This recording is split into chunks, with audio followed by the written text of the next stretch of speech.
क्या आपने कभी किसी पूरे परिवार के अचानक गायब हो जाने की दिल दहला देने वाली कहानी सुनी है? आज हम आपको एक ऐसे ही रहस्यमय केस के बारे में बताएंगे, जिसे सुनकर आप भी हैरान रह जाएंगे। यह कहानी एक भारतीय परिवार की है, जो बेहतर जिंदगी की तलाश में ब्रिटेन जाता है, कड़ी मेहनत से नाम और पैसा कमाता है। लेकिन एक दिन कुछ ऐसा होता है कि पूरा का पूरा परिवार अचानक लापता हो जाता है। महीनों तक जांच चलती है, करोड़ों रुपए खर्च होते हैं, हजारों पुलिसकर्मी लगते हैं, और फिर जो सच सामने आता है वह रोंगटे खड़े कर देता है। तो आखिर इस पूरे परिवार के साथ क्या हुआ? किसका हाथ था इस रहस्य में गायब होने के पीछे? आइए जानते हैं इस पूरी कहानी को विस्तार से। यह पूरी कहानी अमरजीत चौहान और उनके परिवार की है। कुछ सालों पहले अमरजीत बेहतर भविष्य की तलाश में भारत से ब्रिटेन चले गए। वहां उन्होंने जमकर मेहनत की और सीआईबीए फ्राइट नाम से एक एक्सपोर्ट इंपोर्ट कंपनी शुरू कर दी। उनकी कंपनी हिथरो एयरपोर्ट के पास स्थित थी। वहीं रहने के दौरान अमरजीत की मुलाकात नैन्सी नाम की लड़की से हुई, जो कि पंजाब से थी। पहले दोनों में प्यार हुआ और कुछ समय बाद दोनों ने शादी कर ली। शादी के बाद अमरजीत नैन्सी और उनके दो छोटे बच्चे लंदन के पास रहने लगे। नैन्सी का छोटा बेटा उस समय सिर्फ 2 महीने का था, इसलिए नैन्सी की माँ चरणजीत कौर भी उन दिनों उनके साथ रहने आई हुई थी। नैन्सी का एक भाई ओमकार वर्मा न्यूजीलैंड में रहता था।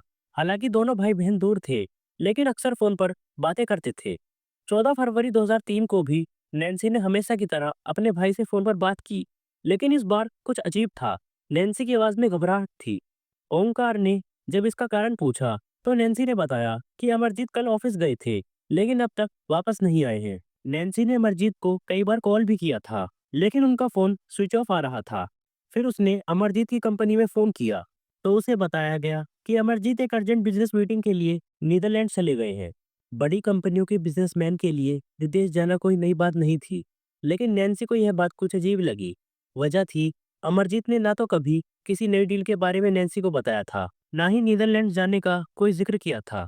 सबसे बड़ी बात यह थी कि कुछ दिनों पहले ही अमरजीत ने रेजिडेंसी परमिट के लिए आवेदन किया था, और उसका पासपोर्ट ब्रिटेन सरकार के ऑफिस में जमा था। बिना पासपोर्ट के वह विदेश यात्रा नहीं कर सकता था। इन्हीं उलझनों के बीच नैन्सी के फोन पर एक वॉइसमेल आया, अमरजीत की आवाज में। वॉइसमेल में अमरजीत ने कहा, चिंता मत करो, मुझे अर्जेंट काम से ब्रिटेन से बाहर जाना पड़ रहा है, मैं जल्दी वापस आऊंगा। यह संदेश सुनकर सामान्य तौर पर किसी को तसल्ली हो सकती थी, लेकिन नैन्सी की बेचैनी और भी बढ़ गई, क्योंकि अमरजीत ने हमेशा उनसे पंजाबी में बात की थी, और ये पहली बार था जब उन्होंने इंग्लिश में मैसेज दिया था। 13 फरवरी 2003 को अमरजीत आखिरी बार ऑफिस गए थे, और इसके बाद उनका कोई सुराग नहीं था। 14 फरवरी को नैन्सी ने अपने भाई ओमकार को यह सब बताया। ओमकार ने नैन्सी को समझाया और फोन रख दिया। लेकिन अगले दिन 15 फरवरी 2003 को जब ओमकार ने फिर से नैन्सी से संपर्क करने की कोशिश की, तो अब नैन्सी का फोन भी बंद आ रहा था। बार बार कॉल करने के बाद भी कोई जवाब नहीं मिला। उधर सीआईबीए फ्लैट के कर्मचारी भी लगातार नैन्सी को कॉल कर रहे थे, लेकिन कोई संपर्क नहीं हो पा रहा था।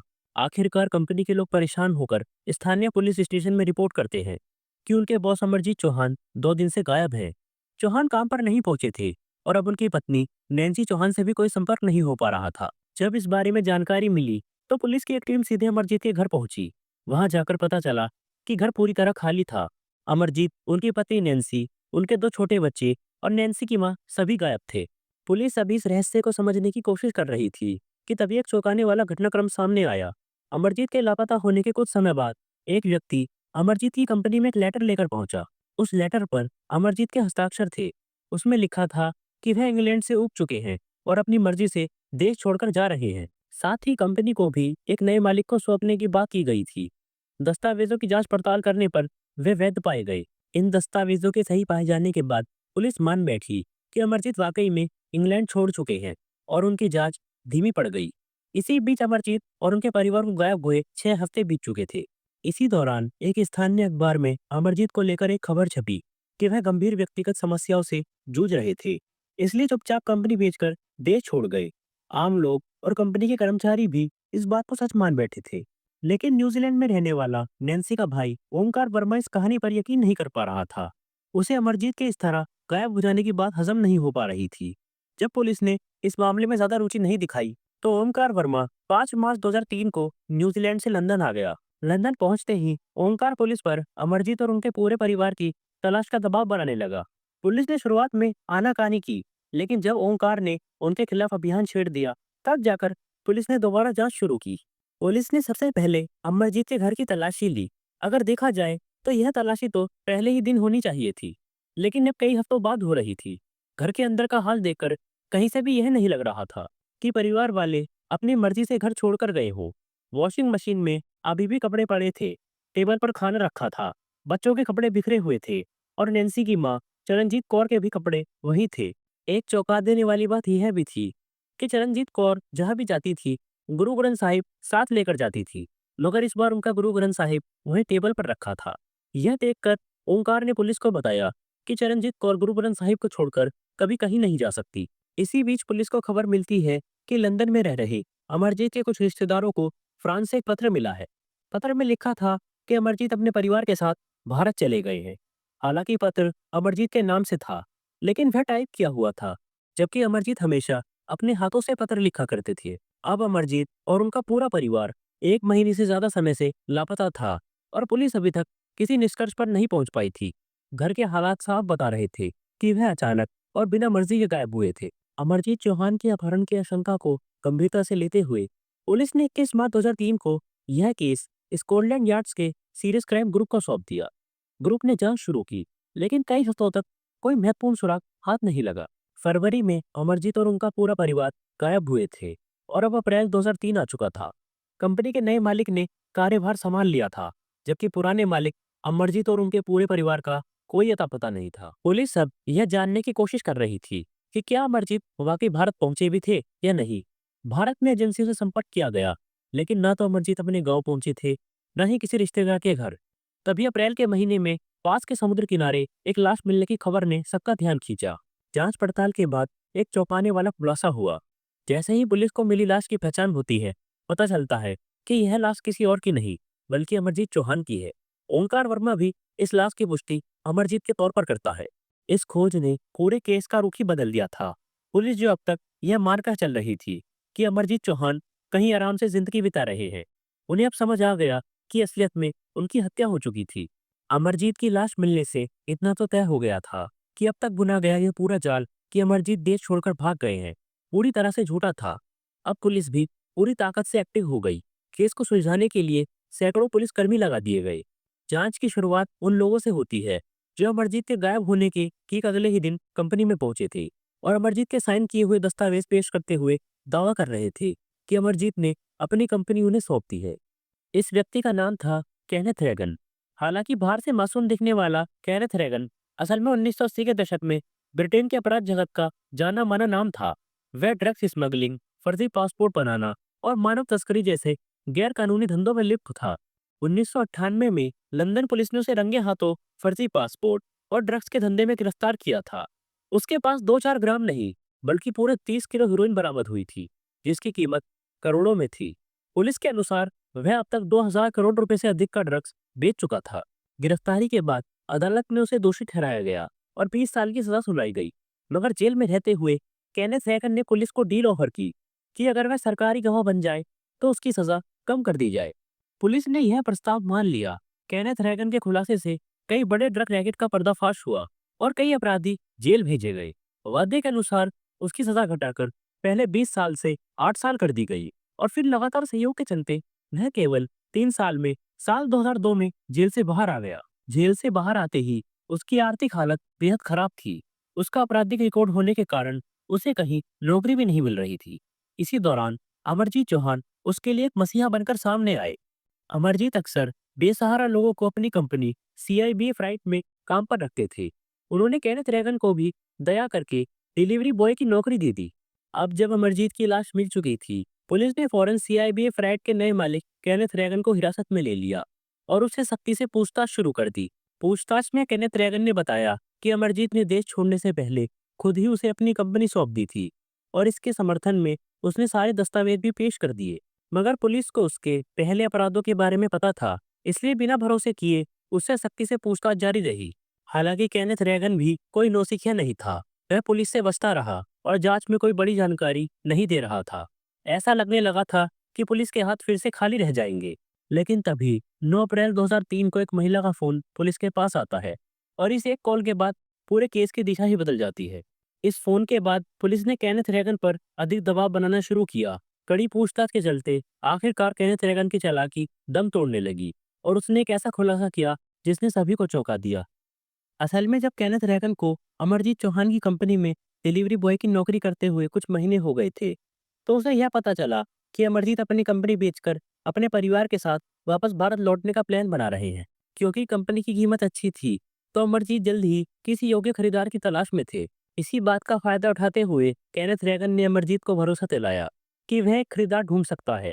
अमरजीत इस बात के लिए तैयार हो गए और डील को फाइनल करने के लिए मीटिंग तय की गई। फरवरी 2003 में केनेथ रेगन ने अमरजीत को अपने घर बुलाया, ये कहकर कि खरीदार वहीं मिलेगा। इसके बाद अमरजीत केनेथ रेगन से मिलने उसके घर पहुंच जाते हैं, लेकिन यह मुलाकात अमरजीत के लिए जानलेवा साबित होती है। केनेथ रेगन अपने दो साथियों के साथ मिलकर अमरजीत का अपहरण कर लेता है। किडनैपिंग के बाद अमरजीत को बुरी तरह पीटा जाता है और जबरदस्ती कई ब्लैंक दस्तावेजों पर साइन करवाने की कोशिश की जाती है। जब अमरजीत इनकार करते हैं, तो उन्हें और ज्यादा पीटा जाता है और आखिरकार उनसे कई ब्लैंक पेपर और कंपनी के ओनरशिप ट्रांसफर डॉक्यूमेंट्स पर सिग्नेचर करवा लिए जाते हैं। इतना ही नहीं, अमरजीत से एक वॉइस मैसेज भी रिकॉर्ड करवाया जाता है, जिसमें उन्हें अपनी पत्नी नैन्सी को ये कहने के लिए मजबूर किया जाता है कि वे बिजनेस डीलिंग के लिए देश से बाहर जा रहे हैं। इन सब के बाद केनेथ रेगन और उसके बाकी साथी अमरजीत की बड़ी बेरहमी से हत्या कर देते हैं। असल में केनेथ रेगन का मकसद अमरजीत को खत्म कर कंपनी पर पूरी तरह कब्जा जमाना था, मगर जल्द ही उसे एहसास हुआ कि जब तक अमरजीत की पत्नी और बच्चे जिंदा हैं, तब तक उसका प्लान पूरी तरह सफल नहीं हो पाएगा। इसलिए 15 फरवरी 2003 को केनेथ अपने एक दोस्त के साथ अमरजीत के घर पहुंचा और वहां अमरजीत की पत्नी नैन्सी, 18 महीने के बेटे देवेंद्र, 2 महीने के बेटे रविंद्र और नैन्सी की मां चरणजीत कौर की भी हत्या कर दी। बाद में इन सभी लाशों को ठिकाने लगा दिया गया। इसके बाद केनेथ ने अमरजीत के साइन किए हुए ब्लैंक पेपर्स का इस्तेमाल करते हुए एक फर्जी लेटर तैयार किया, जिसमें लिखा था कि अमरजीत और उनका पूरा परिवार देश छोड़कर जा रहे हैं। पुलिस को इस पूरी वारदात की भनक तब लगी जब एक कॉल पुलिस तक पहुंची, और ये कॉल किसी और ने नहीं बल्कि केनेथ रेगन की एक्स गर्लफ्रेंड बेलिंडा ब्रेविन ने की थी। दरअसल हुआ कुछ यूं कि जब केनेथ और उसका साथी विलियम अमरजीत के परिवार को मारकर उनकी लाशों को एक गाड़ी में डालकर शहर से दूर बेलिंडा के फार्म हाउस पर दफना रहे थे। उस समय बेलिंडा शहर से बाहर थी, लेकिन कुछ दिन बाद जब बेलिंडा वापस लौटी, तो केनेथ को डर सताने लगा, कहीं बेलिंडा फार्म में जाकर सब देख न ले। इसलिए उसने प्लान बनाया कि लाशों को वहां से हटाकर कहीं और ले जाया जाए।